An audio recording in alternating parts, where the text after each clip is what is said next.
Beyond the Books is a podcast from the University of Edinburgh School of Literatures, Languages, and Cultures that gives you a behind-the-scenes look at research and the people who make it happen. I'm Emma Aviet, a PhD student of English literature and current postgraduate web and communications intern.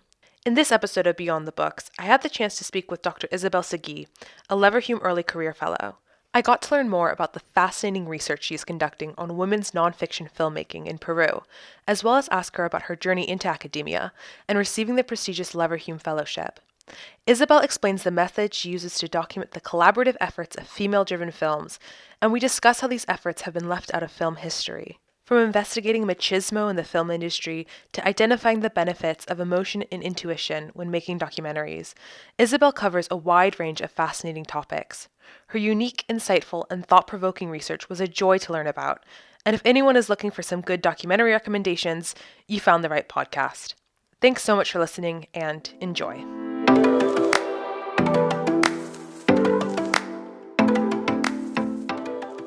Hi, Isabel. Thank you so much for joining me today. I'm so happy to have you here.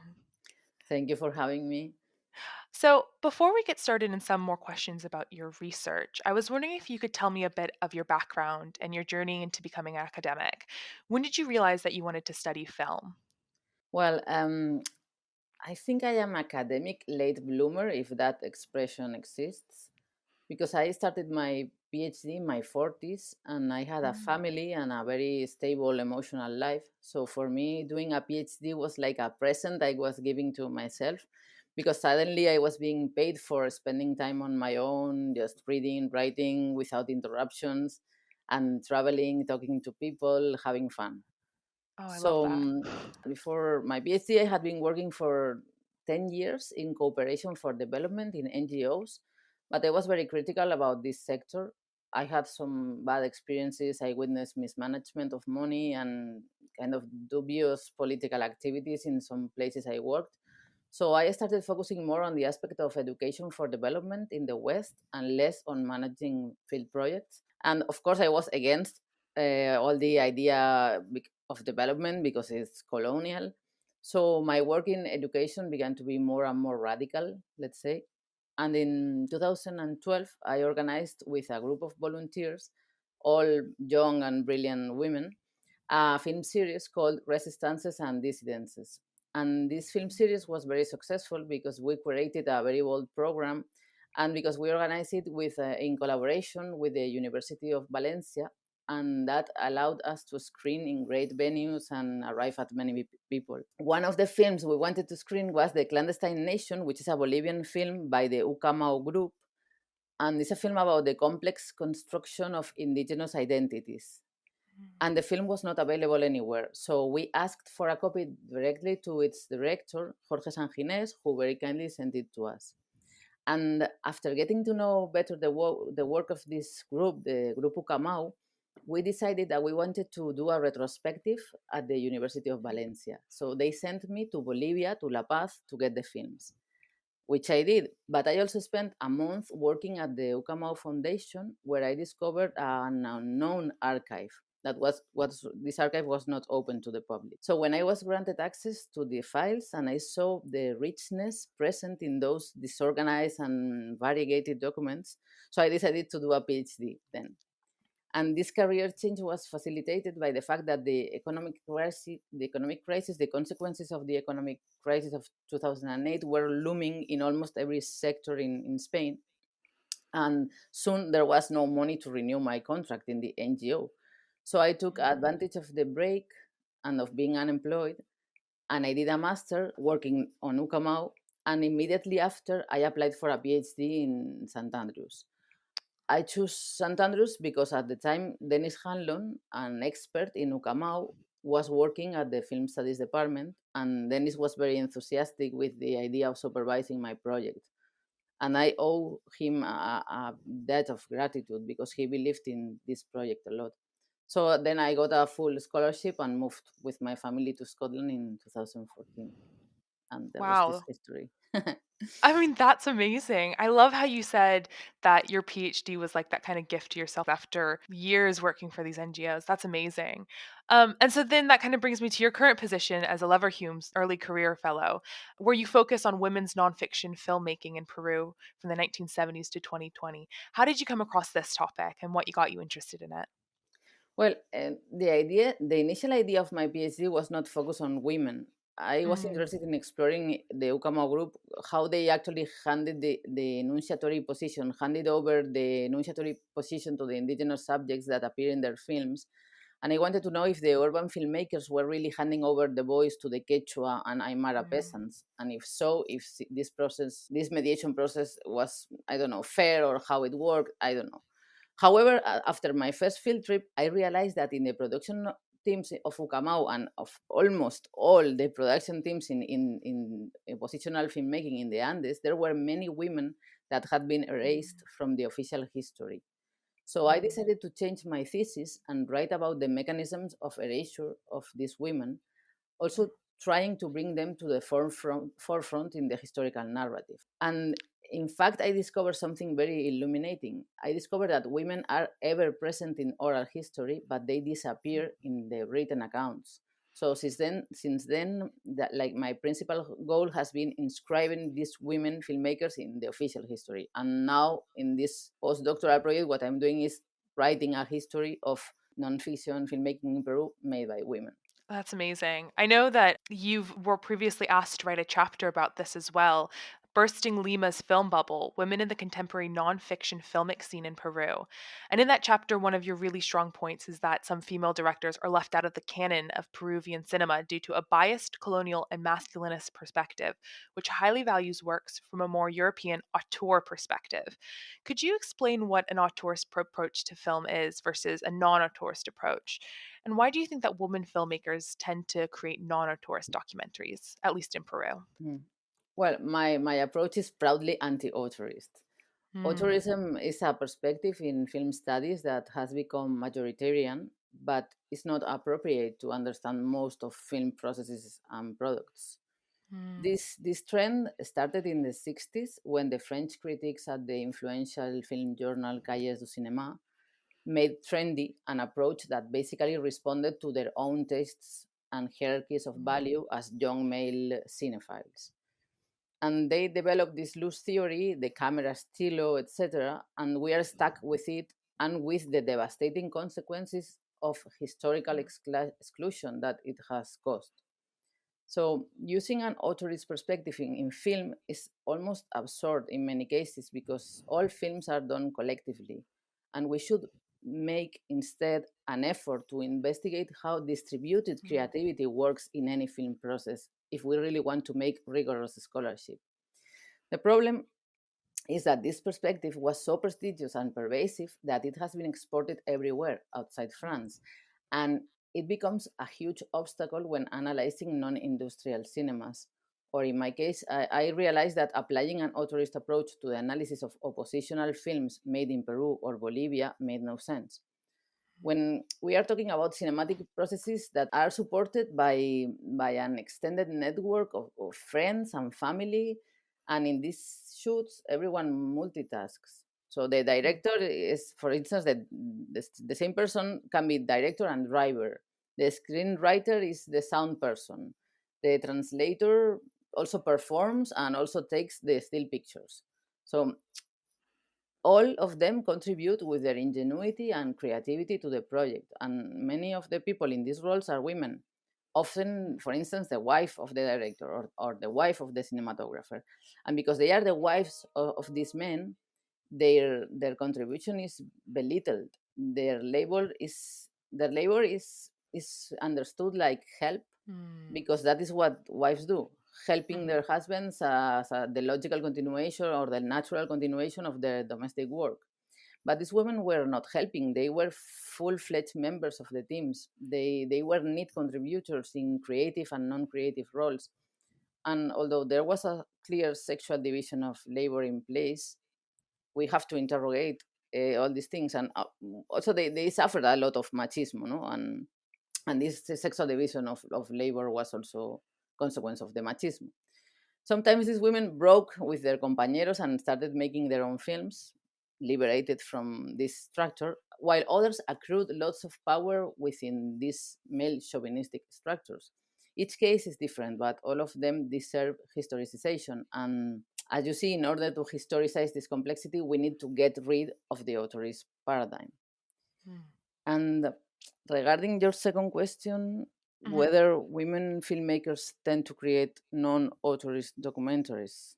Well, in general, documentary making is a less ego-driven practice than fiction. And also, in general, you will find many more women working in documentary than in fiction. But this is a double-edged sword. In the negative side, this happens because women are not given many opportunities to lead fiction projects. Even in wealthy film industries such as Hollywood, there is an enormous disparity or a sex divide in the access to resources. Women are not trusted with big budgets, they are not given the same opportunities. And documentary is something that often can be done with smaller crews, with smaller budgets, in a quicker, independent, and more cost effective way. That's the negative reason why women make more non-fiction films. On the Mhm. positive side, women are drawn to documentary because women filmmakers have had historically a great commitment to with reality. As creators, they don't have this need of playing the demiurge. They love to be in touch with people, to address burning social issues and try and make social changes through cinema. So women documentary makers have developed this connection with reality and real people since the beginning of the 20th century. For instance, in Mm. Scotland, we have the magnificent example of Ruby and Marion Grierson, the sisters of John, who had a much more interesting approach to documentary, but their figures have been also erased. So it's not only a Peruvian thing, but you can apply this framework and follow this genealogy of women nonfiction filmmaking in Peru too. Yeah, that I didn't even think about those economic factors pressuring women into that field in some ways. I guess this kind of leads me into my next question, which is in that chapter, you also highlight a documentary female filmmaker, Lorena Best, and describe her approach as cinema based on sensation, intuition, and emotion, as well as often personal connection to whatever she is filming. Is this a paradigm shift from what might be thought of as traditional documentary filmmaking? How does this lend to a horizontal and less traumatic method of documentary filmmaking for the subjects of the film? Yeah, well, in I compare in the chapter two film processes that are very similar in their objectives. The Fontainhas trilogy by Pedro Costa, who's a Portuguese filmmaker, and About to Take Off, which is a film by Lorena Best. These two films document the demolition of a popular neighborhood and the forced relocation of their dwellers. In Pedro Costa's film, it's a neighborhood in Lisbon, and in the case of Lorena Best, it is a neighborhood in Lima. Pedro Costa ultimately established a very intimate relationship with the dwellers of Fontainhas, but first he clashed with them in the first film of the trilogy because he arrived at the slum with a professional crew and his filming process was very invasive and extractivist. He learned about this experience, and in his second film, the team was very small and his practices were more respectful and loving. In Lorena's Best's case, she is always respectful and loving. I am actually working with her right now in a film co Oh. directed by her and Sara Guerrero, and I can see firsthand her filmmaking practices, which are exquisite in ethical Mm. terms, but also nourishing for the team and for the film subjects alike. And it's a privilege working within this feminine framework, let's say, because the entire production is focused on the human process, not in the film product. Also, the research process we conduct for the films is parallel to my own research process. So both processes feed each other. So I am applying here kind of a practice-based research method. Oh, wow, that's really fascinating. I can't wait to see more of that Lorena Best collaboration that might be coming out. One aspect of your research, which I found really fascinating when I was reading your chapter, is your emphasis on oral history and interviews as a form of your research methodology. What do you think is the benefit of oral histories in creating nuanced analyses of film and the culture that surrounds it? Will an incorporation of oral histories into research methodology help shift the underlying gender dynamics in the historiography of filmmaking and curating? Hmm. Well, in any research process, you start by getting to know the available literature and archival materials, and But if you don't find anything significant, you ought to create your own sources. So in-depth interviews and other types of communication, such as informal conversations, WhatsApp messaging, etc., are excellent ways to dig the information that will be the basis of your scholarship. So oral history is always going to be a complement and enrich the mere textual analysis in the case of film studies. In any case, it is vital for an anti-authorist approach, such as my approach. I need to talk to everyone, not only the directors who normally have a very established discourse that they tend to repeat. Celebrate directors are like a little bit like rock and roll stars. They repeat themselves and they refer to their own obsessions over and over. That is why it is important to talk to other people that participated in the films in other capacities. And also, I always say that the director often tells the same story because they are permanently asked the same questions. We, the researchers, should change the questions. And if we don't have to be afraid to ask difficult questions, because asking questions, even personal questions, is not offensive, it's good research practice. And you will need to ask personal questions if you intend to analyze gender dynamics regarding labor and other aspects. I think scholars often practice a sort of self censorship.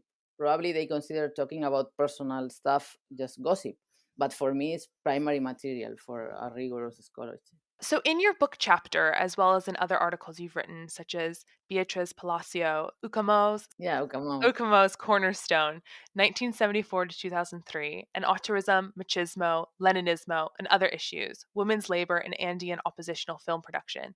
You discuss this erasure of women's labor in the history more in depth. Why do you think this occurs, and what steps can be taken to change this? I know you kind of touched on some of these topics. Well, as I have said, in any film you watch, there are women working behind the camera. So a feminist researcher makes the effort to find these women, name them, describe their work, and give value to the tasks they lead. For instance, there is a scholar I admire, Erin Hill. She coined a term to refer to the work that the secretaries in Hollywood did. This term is creative service, and it refers to all the boring, repetitive, but necessary tasks assumed by the secretaries and taking off from the plate of those men in creative roles, allowing them to have time and mental space to create. So this service to creativity has to be acknowledged as a crucial contribution to the making of a film. In the case of artisanal cinemas, it is even more poignant because often the producers of these low budget films are women. Often the wife of the director is the producer of his films. And these women sacrifice a lot. They sacrifice their time working 24/7 for the projects, and they sacrifice their personal autonomy, their own personal projects. They become creative servants, and normally they do so because they have faith in a cause, something that they consider bigger than them. It can be a political cause or just the ego of their husbands, or it depends. In any case, they make the films viable, but they get no public recognition, no retribution for their effort, etc. So I think it's time that we, film historians, recognize the invisibilized types of labor and ascribe value to them. Because without these women and their labor, the films would not exist. Yeah. So, for anyone who is listening who might be interested in Peruvian female driven documentaries or even just Peruvian cinema in general, if you have, other suggestions, what films do you recommend they watch to get into the topic? Mm.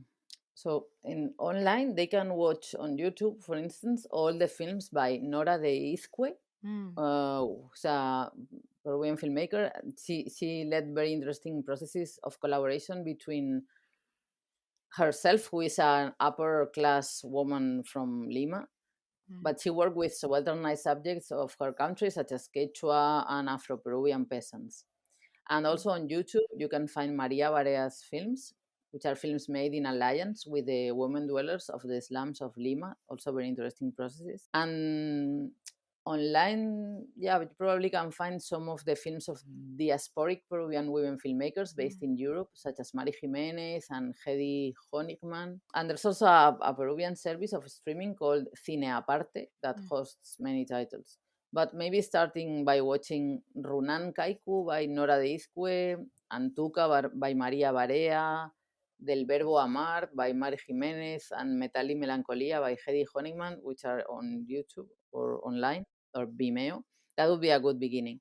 And this reminds me that I have to start planning a retrospective in Edinburgh in 2023, which is one of the public engagement outcomes of my research project. So all Oh. these titles will be for sure included there. Oh, amazing. Oh, I'm looking forward to that. And all it's so great to hear that some of these are like as accessible as being able to watch them on YouTube. I'll definitely be able to find those. I'm excited. Okay, so kind of moving more to your Leverhulme Fellowship that you're now working on. How did you decide to work with your current supervisor, Charlotte Gleghorn, as your mentor? Had you worked together previously? And if not, how did you know how to approach her and work with her in developing your Leverhulme Fellowship proposal? Yeah, well, I am in Edinburgh thanks to Dr. Charlotte Gleghorn, without any Mm, doubt. I met her in 2014 at the beginning of my PhD. That year, she was organizing a very interesting speaking series on Latin American topics, and my supervisor in St. Andrews made me go to all the talks that were delivered in Glasgow and Edinburgh by scholars based in Scotland. And well, he sent me there mostly to network, and it was an excellent suggestion because in the very first session I met Charlotte, who made me feel at home from the very first moment. She's a very welcoming person. She's this type of brilliant scholar that behaves in a very humble and very sweet way, mm, without any arrogance, without pulling rank. And well, another thing that helped a lot is that we have always communicated in Spanish, mm. and well, that I think that helped us to create a stronger bond, at least on my side. Yeah. And well, we also share our research interests. She did her PhD on Latin American women filmmakers, and Mm, she's a specialist in indigenous cinema, which is a research area that I'm always tangentially touching mhm, because I research Andean cinema, so we have always exchange materials and ideas. mhm, Um, Besides, during this year, she has invited me to participate in academic events she has organized, such as panels in conferences, and I have also invited her to the things that I have organized.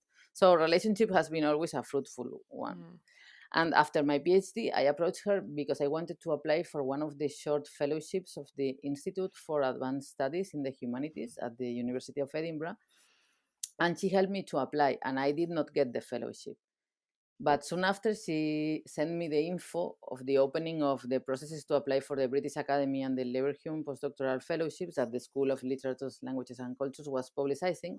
And finally, I got the Leverhulme Early Career Fellowship, which is actually much better than the fellowship that was offered by the Institute for Advanced Studies. So you never know with these things. It's weird. yeah. So Charlotte has always been there for me, and I'm super thankful because she's the perfect mentor. She believes in you, she nourishes you, and never imposes anything.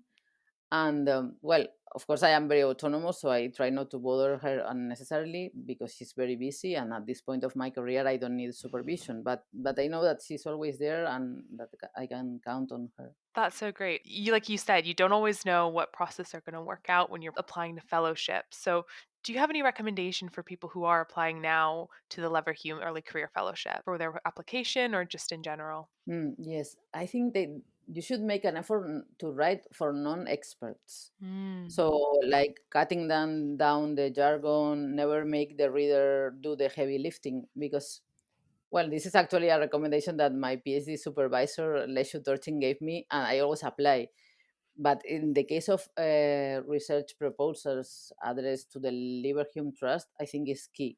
Does that mm, not mean that you cannot use complex or sophisticated ideas, but they have to be clearly expressed? mm, And well, in this case, the staff of the research office at Literatures, Languages and Cultures are experts on this type of applications, and they help you to submit the best possible proposal.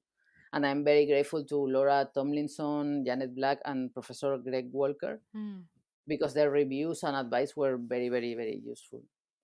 Oh, that's great to hear. So yeah, so really reach out, I guess, to that community as well. Um, so how did you find planning for and managing your project amidst the disruption of COVID and the lockdowns? With its international focus, how have you adapted your project so that you could continue with research, even when there have been restrictions on international travel, conferences, events, etc.? Yeah, everything has changed, of course. I submitted my project in February 2020, unaware of what was coming. So when I started my postdoc on September 2020, I needed to change all my plans. Mm, For starters, I had to plan to go to Peru for some months during my first year, and I won't be going until the second semester of the second year. wow. But it's okay. The good thing is that everybody has been working online, and I have been able to interview people, watch movies, ask for archival material, and so on. So, well, um, that's you have to adapt, but I'm looking forward to going back to the physical contact with people and objects, because my research has a highly emotional component, and that connection is difficult to achieve online. Also, it is very tiring to be online all day, and humanly it's not as rewarding as meeting people in real life, in their houses, in their places. Also, I really need to connect with the geographical space to grasp what is going on in these people's lives and works. And I'm very fond of fieldwork in that sense, of ethnographical approaches to research based in feelings, perception, intuition. Normally, I allow my subjectivity to mingle with people and places. That's why I love being a researcher mostly. Mm. But in any case, I have been able to do lots of things during my first year. I have been writing a lot. I have 6 publications forthcoming in 2022 and Wow. 2023. And also, I am part of the curating team of an international exhibition that will be held in Berlin next summer Amazing. about global feminist nonfiction filmmaking in the 70s and 80s. So I haven't been idle. It has been productive, but I really need to have a closer contact with the subjects of my research now to go forward. Yeah, of course. That's great that you found, that balance though. It sounds like it definitely sounds like you've been very productive. So, I guess I'll always end on this one question that I ask almost everyone who comes on the podcast. Where has been your favorite place in Scotland and why? Well, I love Scotland in general. I love Scottish people. They are open, warm, Yeah. everything.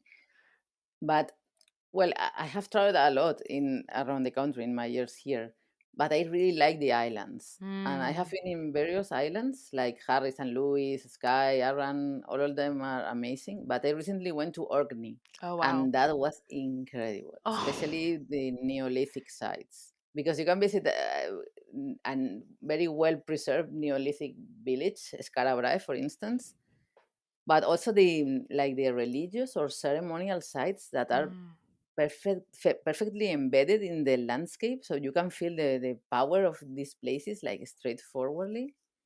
mm. I don't know. That's It's amazing. awesome. It's Orkney.